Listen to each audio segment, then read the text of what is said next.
line like Trader Joe's. I'll swallow kids if we start eating vegetables. You gon' sing this song like all day long.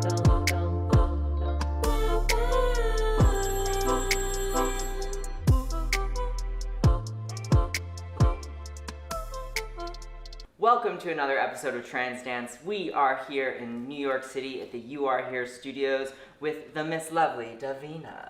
Hey, how y'all doing? I have just been continually inspired by your Instagram feed. Why don't you tell the lovely people at home how that started and what you do? Oh Maybe we'll show them a clip if you want to show them. No, we can definitely put a clip up. So my handle at Hyperbole the Queen. Ding! Right? So I was always actually anti-Instagram for a while. I was like, this is too much. Everyone's just like showing off their life and trying to be like good vibes, good food, and it's so like kind of pretentious, right? But then I kind of needed one to promote my art and what I do, and so I made one, and I've been doing this thing every day where on my way to my boring 9 to 5, I just like to show off my look and just be like, okay, today is Monday, and I'm feeling marvelous in my like goddess dress, so how you motherfuckers doing? What's good? What y'all doing at 9 to 5? Do something productive, you know? I like to give like positive, I feel like someone has to be positive that's like working a boring job, and like someone has to keep the mood light on fucking Instagram. Everyone's like kind of insane and like going through their own shit, and there's a lot of like negativity and complaining. So I just like to keep the vibes right by like showing off my looks. No, seriously, it gives me like a little bit of inspiration every day. I'm just always like, oh my god, yes! And you just always crack the funniest jokes in there too. Just like, I don't know, it just makes me really excited, which is why I'm excited to like have you on this show, to just have these conversations, because we met at a party like 3 years ago, and we were both at a different place in our lives. Very different. So cool to see each other's growth. I was actually curious one thing about the social media thing. I felt a similar thing where I felt like social media was a responsibility, and with my transition, like especially earlier on, I didn't know how to handle like myself, my transition prior to like coming out and like playing with all that. How has your like relationship with social media changed over the years? It has changed a lot. I was more active, I want to say, pre-transition, and that's also something that's going to come into like play in like my poetry and in my book, which we'll get to later. But I feel like I was more active, and I was also I was hiding behind this like character that I made up on like Facebook, and like I was anti-Instagram because I didn't want anyone to see what I looked like. I was very like feeling not safe and not like I was not living in my body. I was not comfortable in my body. So I just had this persona of like, this bitch is carrying all the time, or this bitch is always cracking one-liners, and it's not really genuine.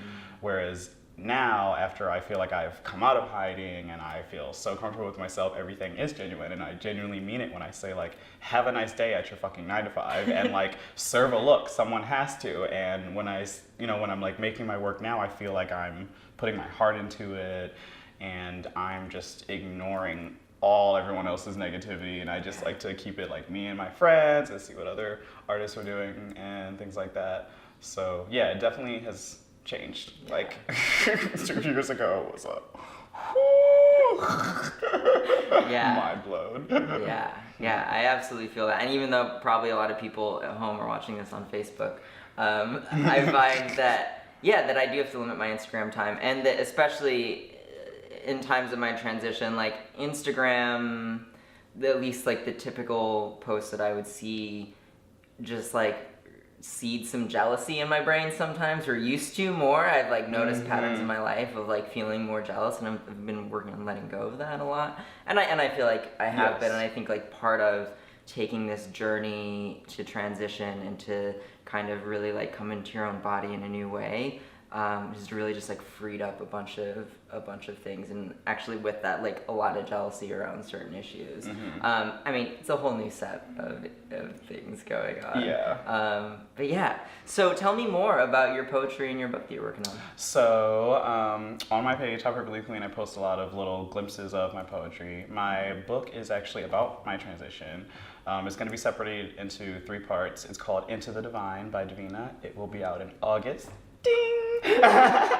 So it's going to be poetry and images. So I do a lot of collage work and photography, and I've been making, ever since I like broke up with my ex broke my heart, I saw that as like, take this energy, all these things that you're feeling, and turn it into something great. Like, make art out of it. You know, do something. You can't just sit here in your fucking room and do nothing. So I started writing again, and I started doing collages, and I was like, well, what are these actually about? And I was like, they're about you being a woman.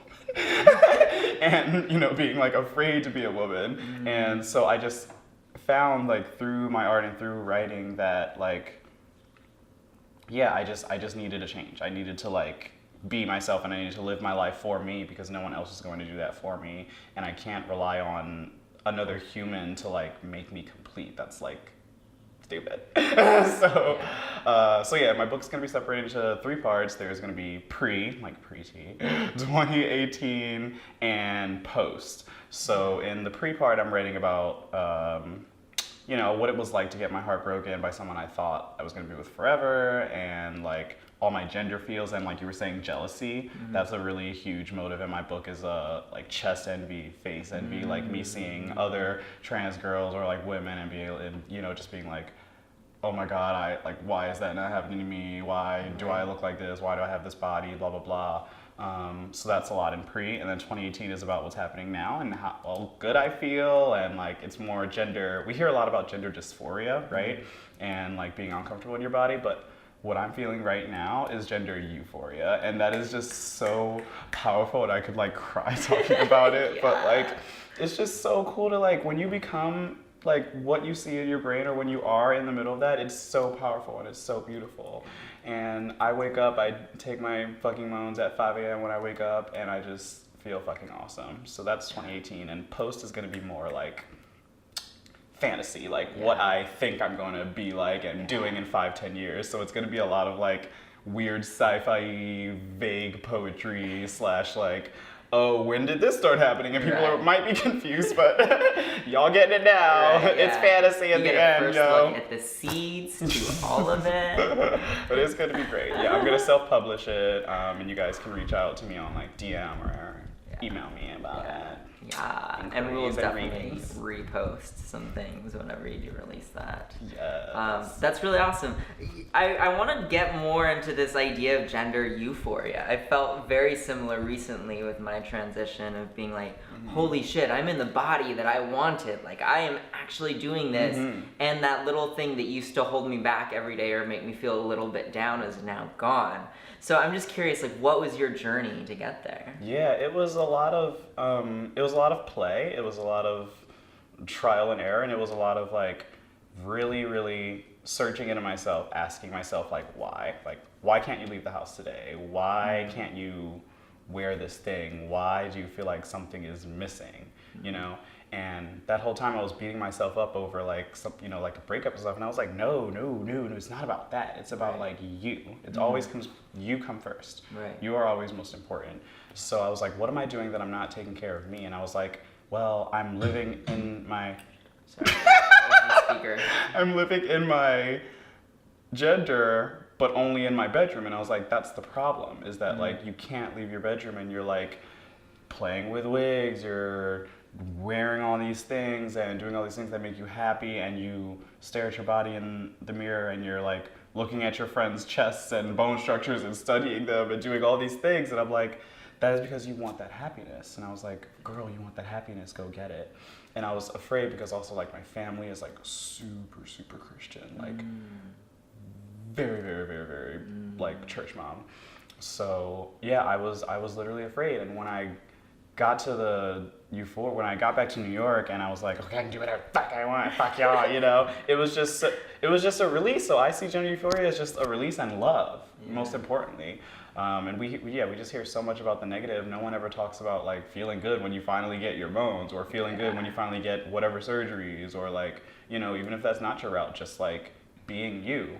That is what it is, and that's where the power is, and you know, taking up space, being visible. That's what I'm into now. Now I'm like, bitch, go all glam, you know. So I love that so much. Yeah. I mean, I've had a very similar experience. Like, I didn't know how much joy like actually starting hormones and actually like gradually, you know, changing my body, and a lot of it for me was like through movement and like discovering my body in movement, hence like this show Trans Dance, you know. It's a lot about dancing your shit out and like owning your body in a way that's like I'm choosing to be this way, and I'm choosing to move in this way, and that is an expression of my femininity. Yes.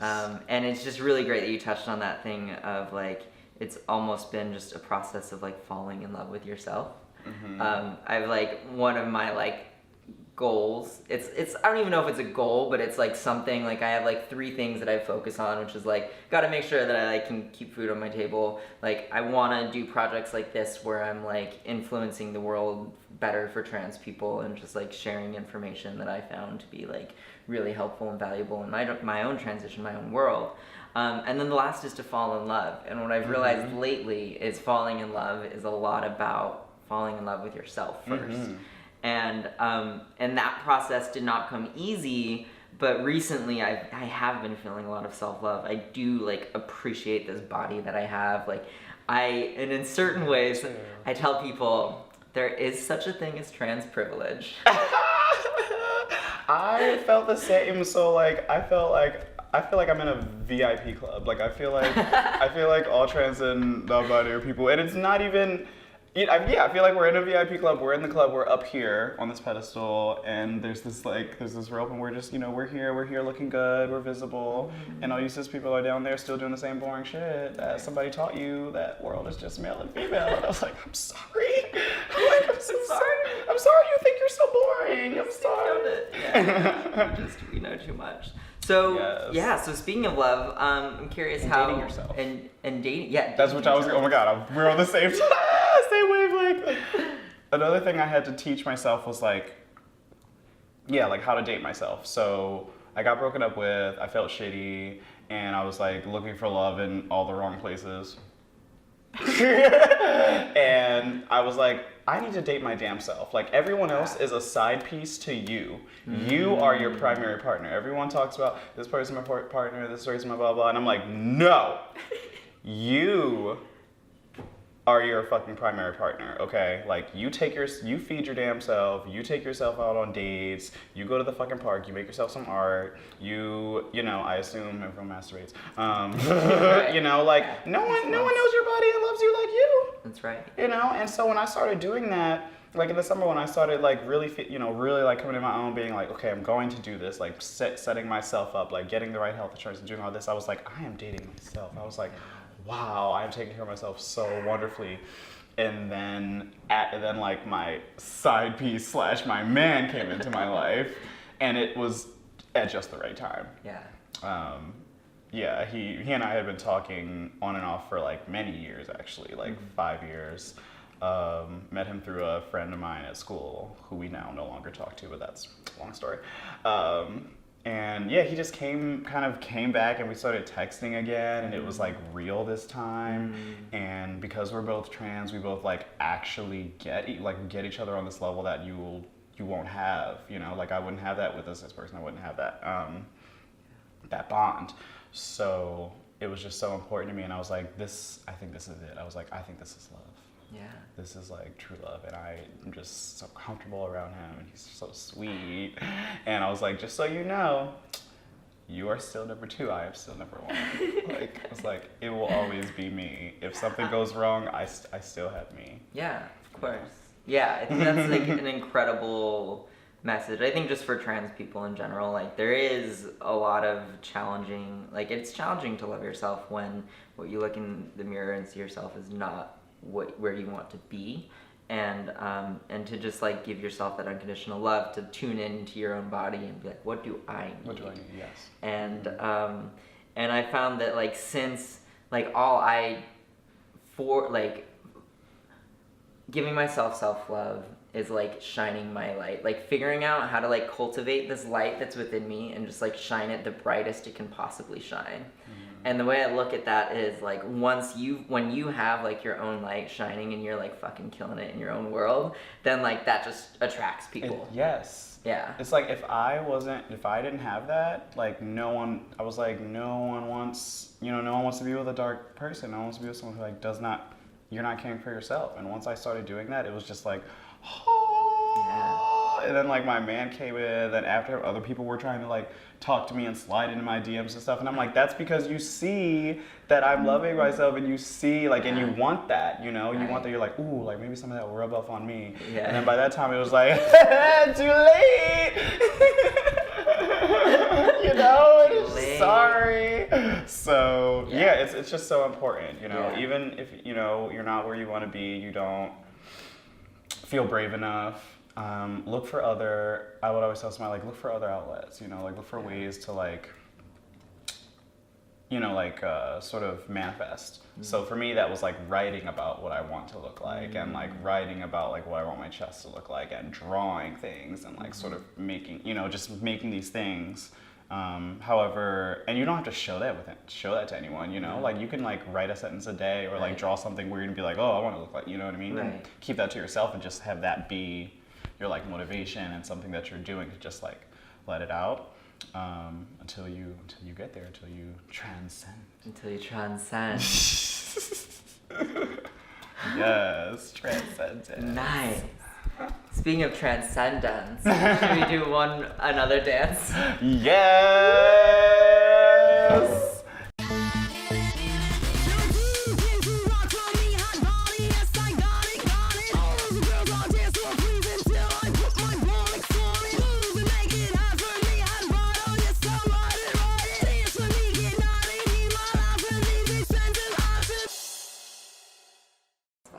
Yes, so I'm in the process of starting my own wig company. My wig Instagram is @wigs_by_Davina.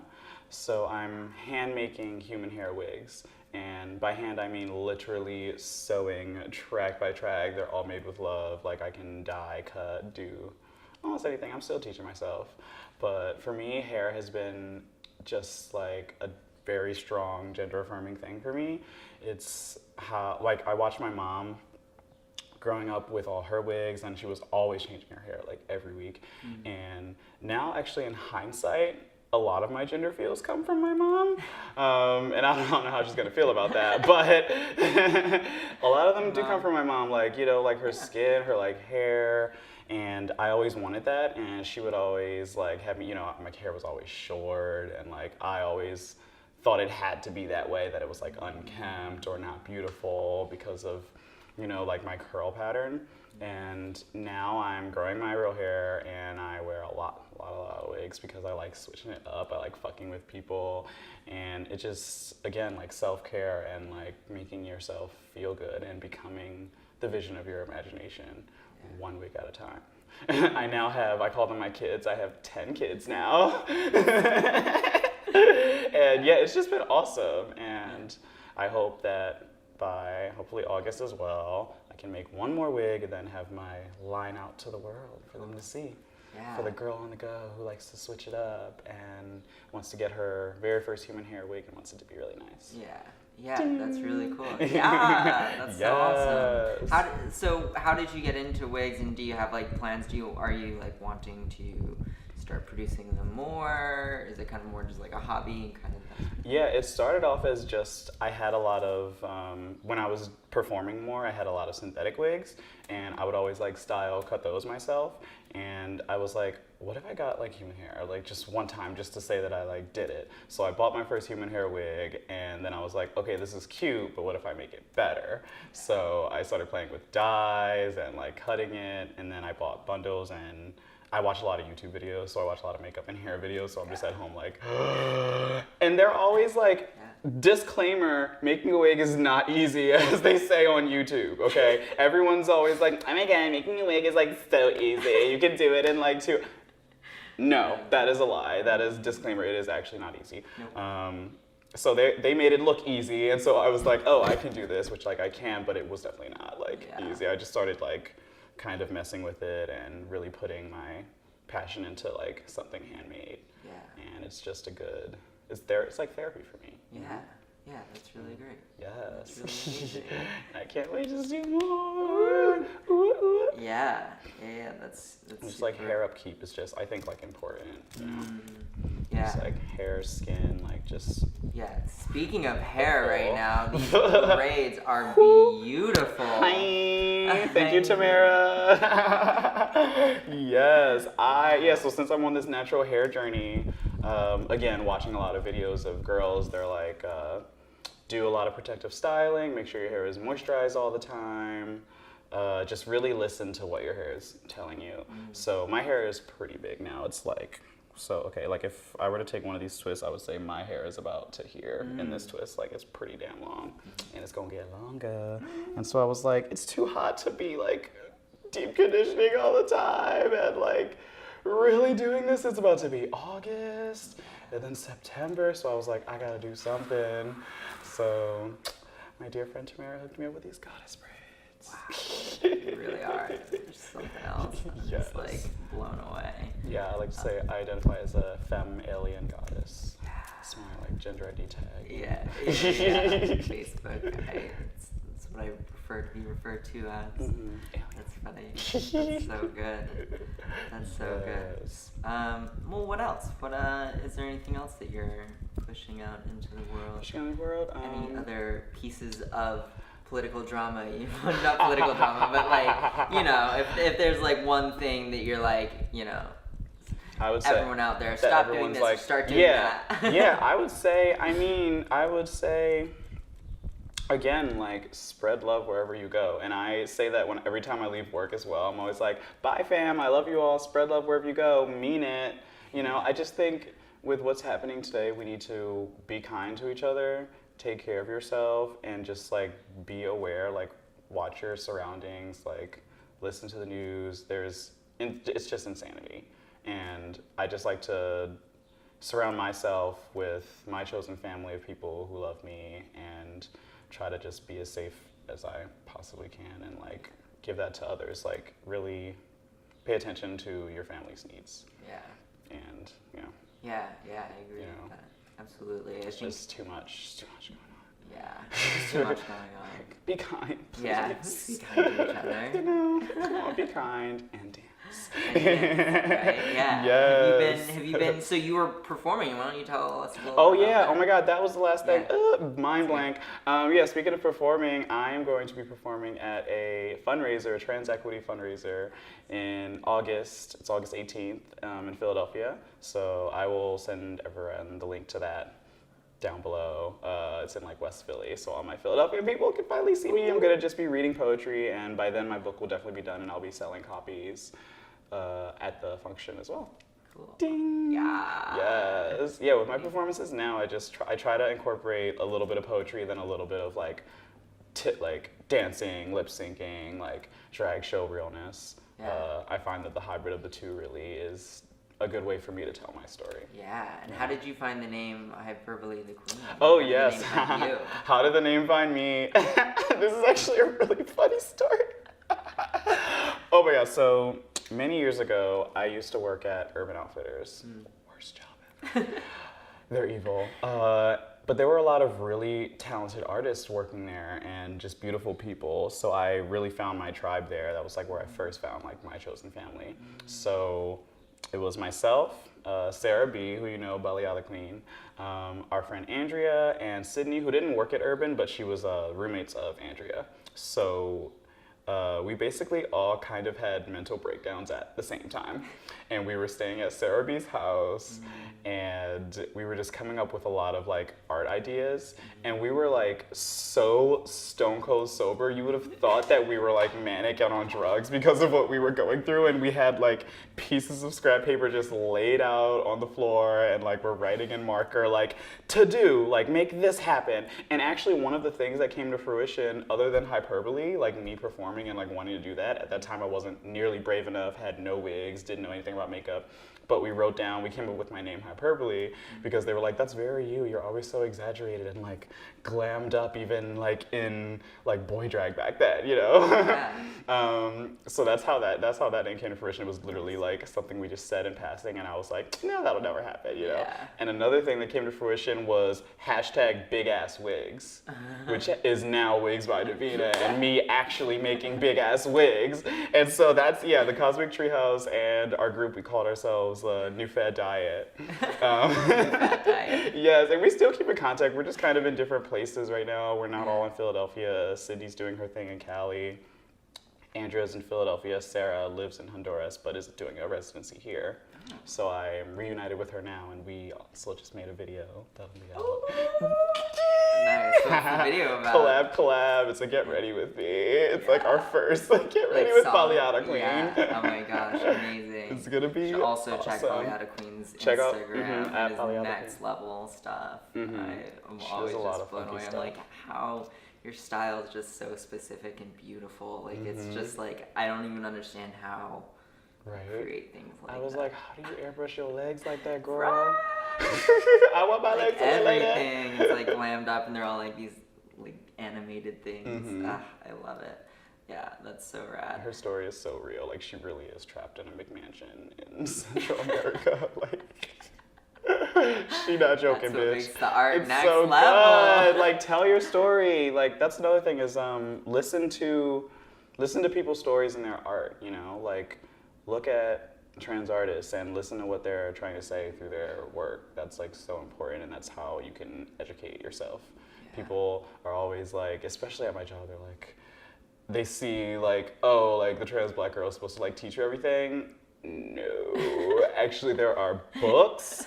Google is free with an internet connection, which I know you have, you know, and just listen to the artwork and like go. It's all there for you in the palm of your hands, in your big ass phone. You know, That's it's all right. there. So Yeah. it's not our jobs to teach. That's another thing I really want to get clear. Like, it is not Absolutely. our jobs to teach you and to like correct you when you like say something wrong. It's like, no, that's on you. Right. Because trans people aren't like a new wave thing. Like, it's not like we like just started existing yesterday. Yeah. No, you just learned yesterday. Well, we existed pre-colonialism. Yeah, it's like just because y'all came up in here and y'all were like, this thing man, this thing woman. How do I separate this? How do I like?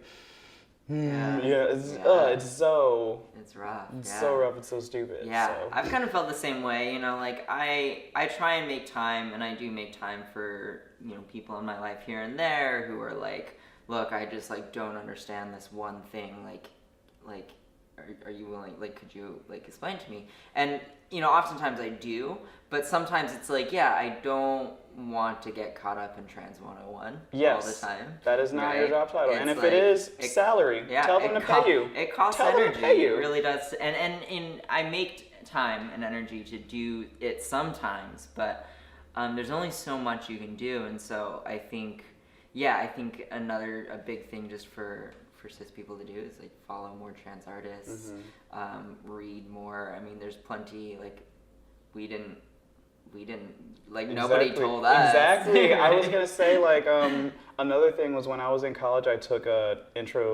two queer theory classes. I took Intro to Queer Theory, and then I took Gender and Capitalism, which was really when I was like, oh my God, So take a damn class. There's so many things out there. Like, I didn't know. There's no like guidebook thing for us. We just had to do, and the only way through is through. Right. So.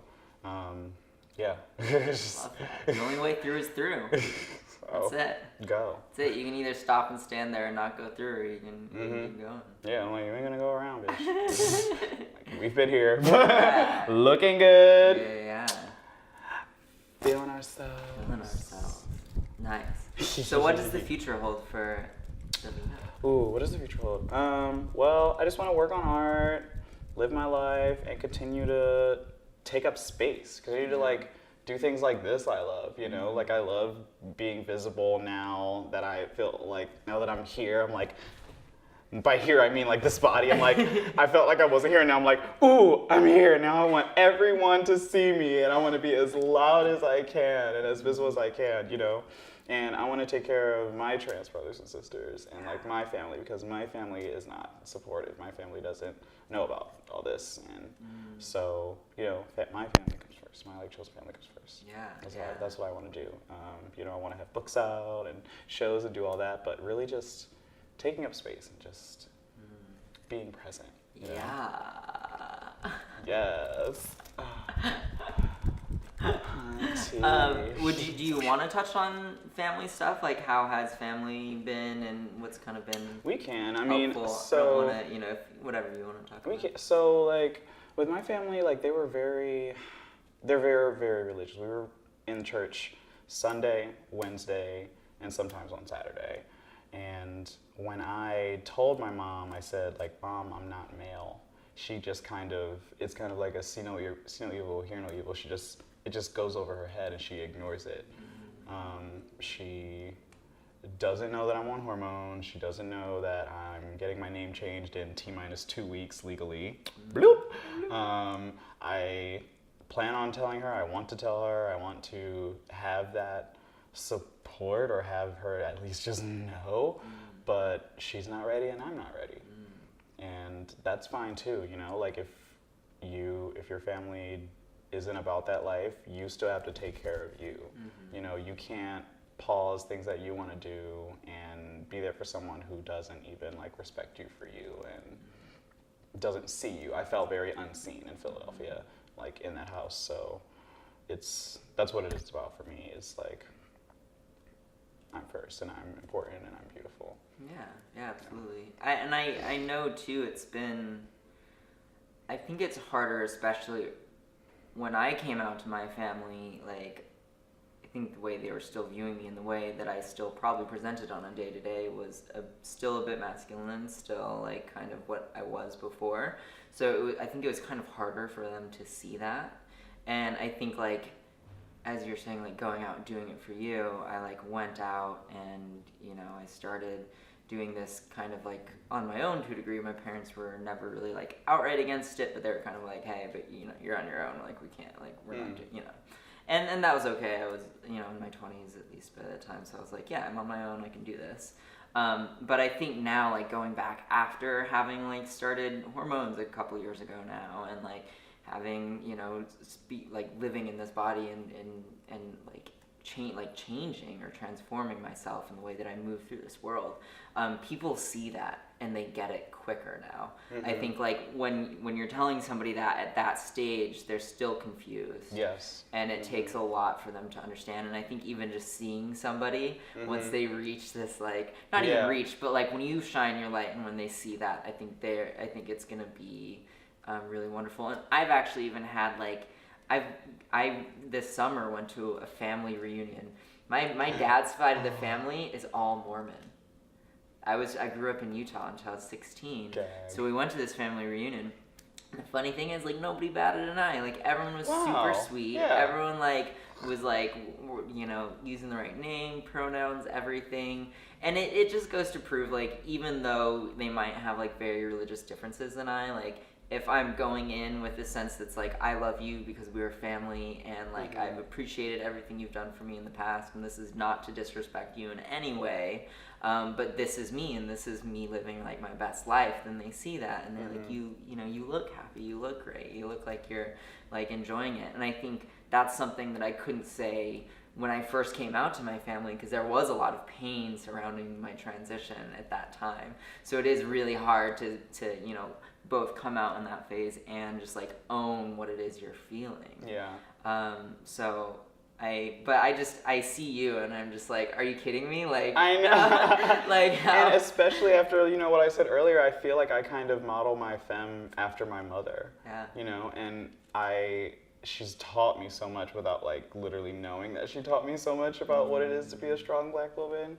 And I feel like one day she will like just come around and appreciate it and just be like, fine, proper. I might write her a letter.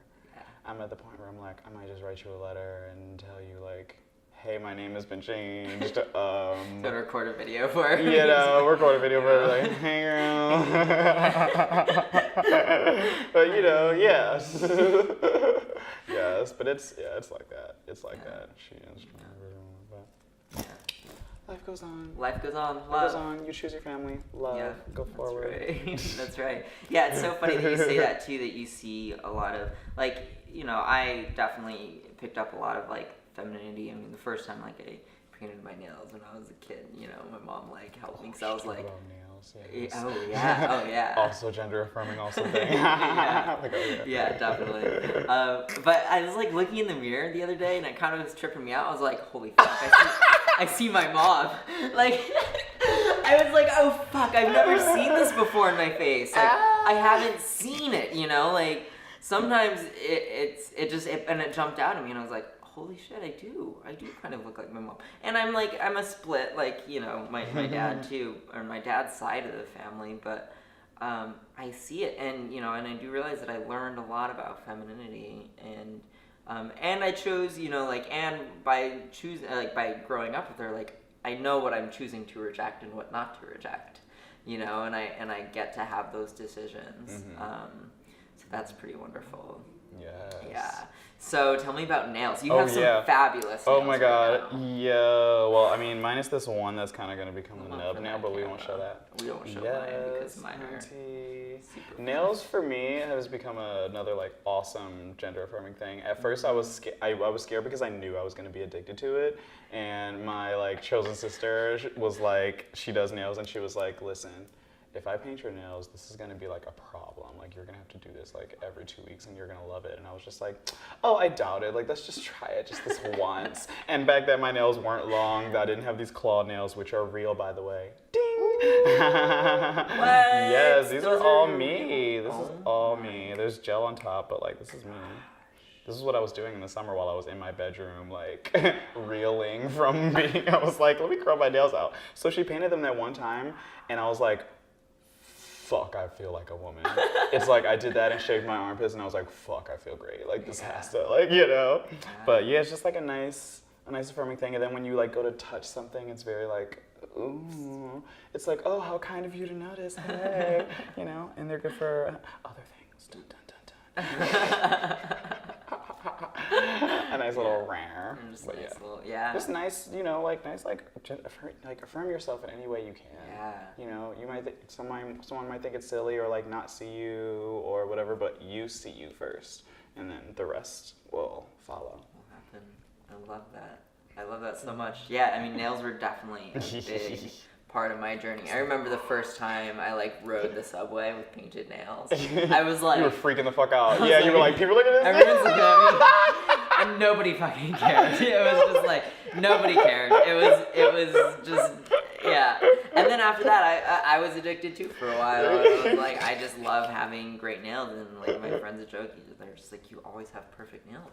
And especially early on in my transition, it was a way for me to express and like play with my femininity in a way that I was not allowing myself to before. Yes. And so I think even somebody asked me the other day, like, what was the first thing that you like changed and started to do publicly when you decided to like start exploring that? I was like, nails. For sure. Nails. I had painted my nails over a weekend or two and then like taken them off before going to work the next week.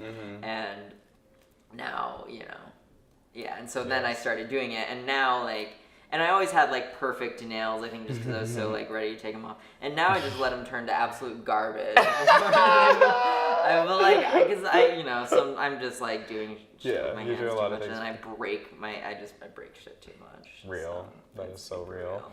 Yeah, and it was very like grounding for me too. Like when I was just like alone in my room, I could just look down and be like, I'm reminded. Yeah. You know, it's just like really pleasant. Right. Yeah. I'm always like on my computer. I'm like, oh.